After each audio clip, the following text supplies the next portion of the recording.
ఆంధ్రప్రదేశ్ సచివాలయ ఉద్యోగ సంఘం ఎన్నికల పోలింగ్ జరుగుతుంది. ఉదయం 9 గంటల నుంచి ప్రారంభమైన పోలింగ్ సాయంత్రం 4 గంటల వరకు కొనసాగనుంది.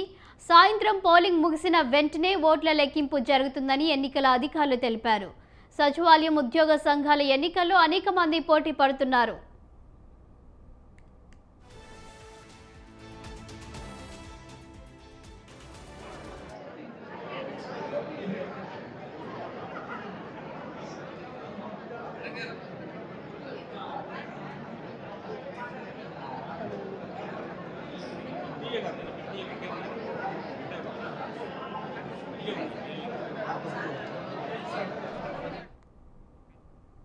మొత్తం 9 కేటగిరీల్లో అభ్యర్థులు పోటీకి దిగారు. పోటీకి దిగిన అభ్యర్థులు గత కొంతకాలంగా ముమ్మరంగా ప్రచారాన్ని నిర్వహించారు. ఉద్యోగులకు హామీలను కూడా గుప్పించారు.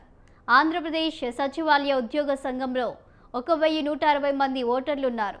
సచివాలయ ఉద్యోగ సంఘాల ఎన్నికల సందర్భంగా పోలీసులు బందోబస్తు ఏర్పాటు చేశారు.